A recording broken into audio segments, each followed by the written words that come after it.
ونصلي ونسلم على رسوله الكريم أما بعد فأعوذ بالله من الشيطان الرجيم بسم الله الرحمن الرحيم إن الله وملائكته يصلون على النبي يا أيها الذين آمنوا صلوا عليه وسلموا تسليما الصلاة والسلام عليك يا رسول الله وعلى آلك وأصحابك يا حبيب الله الصلاة والسلام عليك يا نبي الله وعلى آلك وأصحابك يا رحمة للعالمين. حضرات محترم،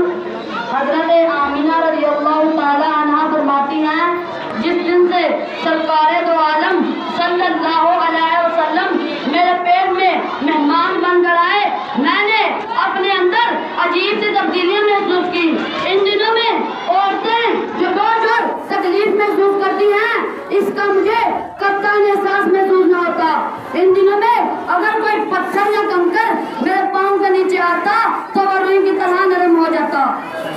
عورتیں کنویں سے پانی لینے کے لیے جاتی اور باری باری اپنا ڈول استعمال کرتی، تو جب میں کنویں میں اپنا ڈول ڈالتی تو سرکار دو عالم صلی اللہ علیہ وسلم کی برکت و سعادت کی وجہ سے پانی کنویں کے کناروں تک آ جاتا.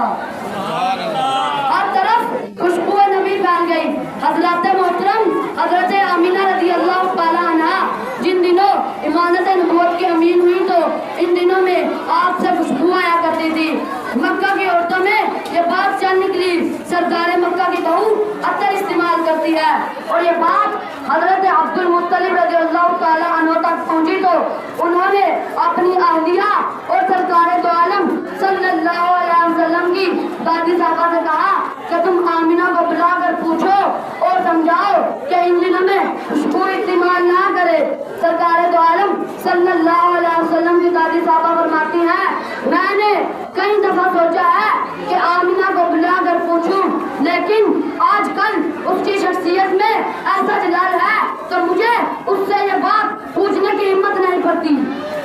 ایک دن حضرت عبد المطلب رضی اللہ تعالیٰ عنہ نے حضرت آمینہ سے کہا بیٹی ان دنوں میں خوشبو استعمال نہ کیا کرو. حضرت آمینہ فرماتی ہیں ابا جان آپ خوشبو کی بات کرتے ہیں، ان دنوں میں جو کچھ میں دیکھتی ہوں اگر آپ کے سامنے بیان کروں تو آپ مجھے پاگل یا دیوانی کہیں گے. سنیے، میں دھوپ میں چلتی ہوں تو بادل مجھ پر سایہ کرتے ہیں، میں پہاڑوں سے گزرتی ہوں تو ان سے ہم کلام ہوتے ہیں، دیواروں سے گزرتی ہوں تو ان سے باتیں کرتی ہیں.